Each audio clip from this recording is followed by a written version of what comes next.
If you grew up collecting baseball cards in the 1980s and 90s, I probably don't need to tell you what a Diamond King is.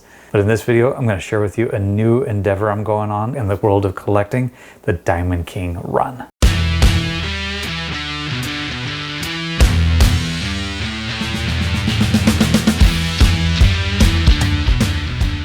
What's going on, everybody? Thanks for joining me back on my channel, Brutus on Baseball. Like I said, I have started a huge new project, collecting Diamond King cards all the way from 1982 to 1997. That's where I've decided to draw my line. Now, for anybody who hasn't heard the story of the Diamond Kings, I encourage you to go seek out a way to watch The Diamond King, a documentary made about Dick Perez, the artist behind Diamond King cards. But essentially, how it began was Donruss was a new kid on the block in 1981. Before 1981, Topps was the only company that had a license agreement with Major League Baseball. But due to a lawsuit in the mid-70s from Fleer, both Donruss and Fleer got to have a license as well, starting in that 1981 season. But as one of the new kids on the block, Donruss was looking for a way to stand out, to be different than the other competitors. And their idea was to come up with the Diamond Kings subset. Now, this goes back to the early days of Topps in the early to mid 1950s, Bowman as well, that a lot of their baseball cards were actually artist renderings. If you look at these older cards, they weren't pictures. And so Donruss decided to go back to that time period and recreate some drawings that would be different from the other sets being released at that time. Perez had already made a name for himself, making Hall of Fame postcards in the 1970s, and so Donruss approached him and asked him if he wanted the job. They gave him pretty much free rein to do whatever he wanted, and what he would do is select one player from each of the teams. Sometimes the best player on the team, sometimes a guy that had one great season in his entire career. But for whatever reason, these were the guys that were immortalized each season in Donruss baseball cards. In their first year in 1981, Diamond Kings actually weren't released. It wasn't until 1982 that Donruss got this subset together to produce it for the first time. And then from 1982 to 1991, it would stay as that subset within the base set. But starting in 1992, along with the insert craze of the early 90s, Donruss decided to change it and make the Diamond King an insert card as well. Even in the insert sets, they would keep the concept of one player representing each team all the way up until 1996.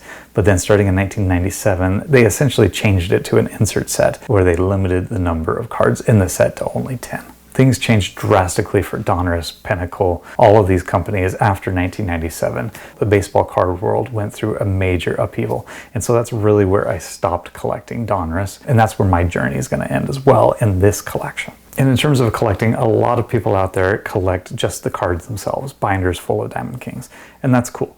If you're looking for that extra layer of kind of competition, seeing how many of these cards you can find in really great condition, you start to look at the PSA Set Registry. You check this one out. It starts with 1982. Like I said, there's 26 cards in that first 1982 set plus a checklist.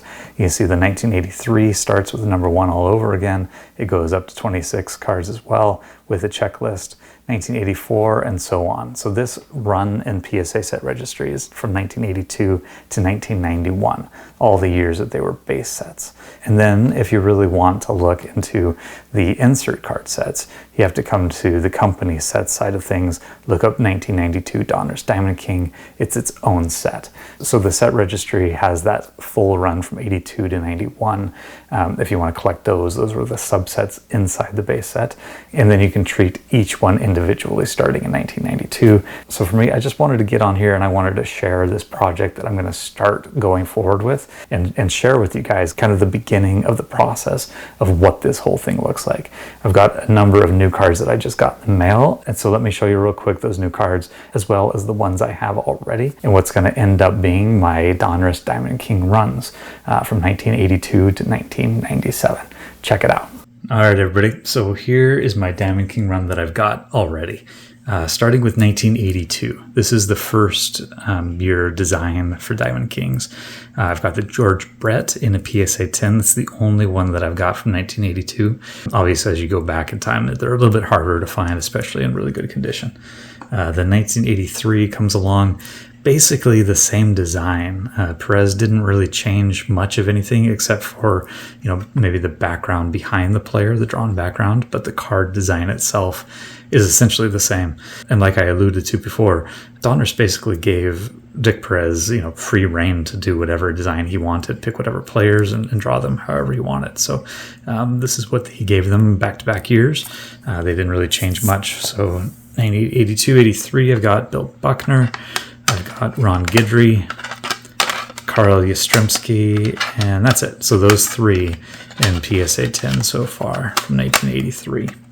1984, I've got a handful more, starting with Dave Concepcion. They did change the layout of it. They included a different border, but it's essentially the same, kind of a headshot with an action shot beside it. So I've got Concepcion, I've got John Castillo, PSA 10. Like I said, some of these guys were, a one-year type wonder. Maybe the Twins didn't have a better player in 1983. That's, from the 83 season, they would have made the 84 Diamond Kings. So Al Oliver for the Expos, Ray Knight for the Astros, of course, launched to fame for the 86 Mets, Bob Horner for the Atlanta Braves, Fred Lynn for the Anaheim Angels after he was no longer a Red Sox. So there's the 1984 versions that I have. That's 6 total out of the 26, probably 27 with the checklist. 1985, I don't have any, so I don't have any to show you on that one. I'll put a picture up here. This is what they look like.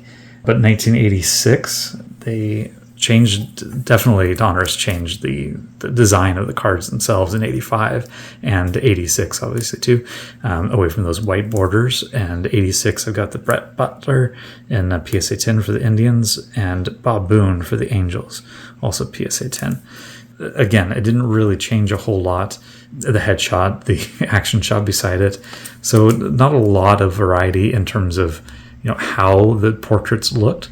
But each year, as different players for the different teams, he tried not to repeat too many. And then the other one that I've got to show is a Tony Perez. This is actually a 1986 Leaf. They look exactly the same. They both say Donruss at the top, so that's not any different. And for those that don't know, Leaf, was a subsidiary company of Donruss, and starting in 1985, they started creating their own set of cards. So 1985 Leaf, it was a Canadian printed version, a much smaller set that focused more on the Canadian-based teams, the Expos and the Blue Jays at the time. So, the checklist is essentially the same for the Diamond Kings, and the only way that you can really tell the difference is the back. The Diamond Kings have it in English. The Leaf version has it in English and in French. So at first I thought, the Leaf is not part of the Diamond King run on the PSA Set Registry, but they only made Leaf versions of the Donruss sets from 1985 to 1988, so 4 years total. And I figured, why not? Just it's only 4 extra years to collect some cards. I've got a long way to go. As you can see, I've got 1, 3, 6 cards, 2 from Donruss 86, only 1 Leaf, but I figured why not? The Leaf and the O-Pee-Chee versions of Topps and Donruss are pretty highly sought after cards. 1987 Donruss, I've got 0 again. I don't have anything there. 1988 Donruss, I don't have anything either from 88 Donruss, but I do have the Leaf. Again, they had Donruss Diamond Kings, and the only way you can tell the difference is the French that they put on the back there. Paul Molitor, I can't speak French, so I'm not even going to try to butcher it, but that's what the 88 Leaf and Donruss cards look like. This is like the quintessential set, 88 Topps, 88 Donruss from my childhood. I remember, 87 Topps was my first pack probably, but the first year that I really started going down to the corner store riding my bike to buy, packs of cards was 88 Donruss, 88 Topps. So this is what I really remember about my childhood, is that design right there. Going to 89, definitely a lot more colorful with the borders, different colored borders based on which card it is, but still the same, portrait shot with an action shot beside it. This is the Fred McGriff PSA 10. I've only got 1 from 89 Donruss.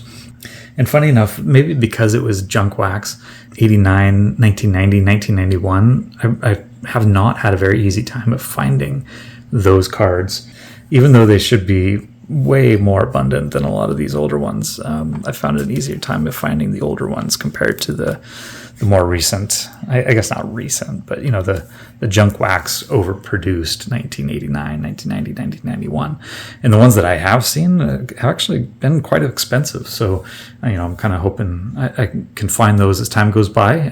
But that's what I've got so far from the base, subset Diamond King cards. And then I have this to add to it. I just got this from Probstein, and this, I believe that they're all the same year, 1986. So I've got the Andre Dawson, just came in the mail, Jerry Kuzman with the Phillies, Phil Bradley with the Mariners, Rick Mahler with the Atlanta Braves, Mike Boddicker with the Baltimore Orioles, and let's see how many more there are. George Bell with the Blue Jays, Oral Hershiser with the Dodgers, and Mike Davis, I believe, is the last one with the Oakland Athletics. Yep, so it's 8 new cards to add to 1986 Donruss. So in addition to the 2 I had, now I've got 10 of the 86, by far the set that I have the most of. But like I said, I'm just starting this. I'm going to chip away at it for a while and see what happens. And then I've also got the runs for all the insert cards. I think I've got at least one example for every year. 1992 Donruss. This is the first year that they started making them insert cards. And when they're insert cards, they're a lot harder to find in PSA 10, so I'm happy with 9s, totally fine with me. But this is, 92, I think, is the year that I have the most of the cards. So Will Clark, I've got Ripken in a PSA 9. Got the Big Hurt, Frank Thomas in a 9. Got the Boggs in a 10. I love that card. I'm not sure why, but the colors on it are just really good. Scott Sanderson, one of the lesser known ones, in a 9. Jeff Bagwell, I've got the 9. Harold Baines, I've got a 9. Dwight Gooden for the Doc, I've got a 9. And then Randy Johnson is my other 10. So the Boggs and the Randy are the 2 10s. Oh, sorry, I've got the Fred McGriff 9. I think that's the last one. So, and the Griff 9 as well. So for 92 Diamond Kings, I've got 2, 4, 6, 8, 10 of those as well. So pretty good start on the 92 set. 93, it's pretty much the same exact design again as the 92. The first 2 years, they didn't change much. They did change drastically from, what they had produced all the previous years to just basically a portrait shot, sometimes an action shot, but, one kind of higher quality looking painting, drawing, whatever it is. But in 93, I've got the Juan Gonzalez in a 10. I've got the Roberto Kelly in a 10, a Tom Glavine in a 9, and a Brady Anderson in a 10. So out of those 4 cards from the 1993 Diamond Kings. 94 Diamond Kings, they again changed it. He used a very different color palette on this one. So for this one, I've got the Tony Gwynn PSA 10 and a Dave Winfield PSA 10. And I'm not certain on this, but they have Diamond Kings written across the top of everything. I think that the Dave Winfield was the first time that they wrote something different, as a King of Kings. So they've made 28 different Diamond Kings for the 28 teams in 1993. But for whatever reason, card number 29, they made Dave Winfield kind of an exception, a King of Kings, probably because I'm guessing here that his 3,000th hit was probably the year before. I'll look that up and make sure, but I'm guessing that that's why he got that extra card. 1995, the lone example I've got, again, kind of going along the 94 design, but a little bit more colorful in the background. The King Griffey Jr. and a PSA 9. Pretty cool looking cards. Diamond Kings itself was, changing a little bit. 96, I've got the Manny Ramirez in a 9 and the Pedro Martinez in a 9. Again, a new look, kind of the same idea for the portraits, but a drastically different look for the cards themselves with the gold borders. And then 97, I think is the best looking portraits. They are a bit more cartoonish, I think, than some of the other ones, but they're fantastic drawings. And this one is the first time that they limited the set to 10 cards only, and they also numbered the cards. out of 10,000. So it seems like a big number, but when you're talking the 1990s and how much was being produced at the time, that's actually, they were hard to find. You had to open a lot of boxes sometimes to be able to find them. So I've got the Griffey in a 10, Henry Rodriguez in a 9, and a Big Hurt Frank Thomas in a 10 for the 1997 season. Like I said, that's the last year that I decided to do this run. I'm not even sure off the top of my head if 98, if they made Diamond Kings. I assumed that they must have. Donruss was still around making cards at that time. But this is what I'm going with. This is kind of my collecting era of when I love the Diamond Kings. Let me know out there if you see any, have any. I'd love to see if I can find some at the National coming up. Continue looking on eBay, MySlabs, all that kind of stuff. So we'll see where we can find it. And it's going to be a fun project, something a little bit outside the norm for me, which is Hall of Fame rookie cards. This is something that kind of goes back to my collecting youth. So really looking forward to seeing what I can complete and sharing it with you guys along the way. That's it for me today. Take it easy, everybody. Keep talking baseball. See you around.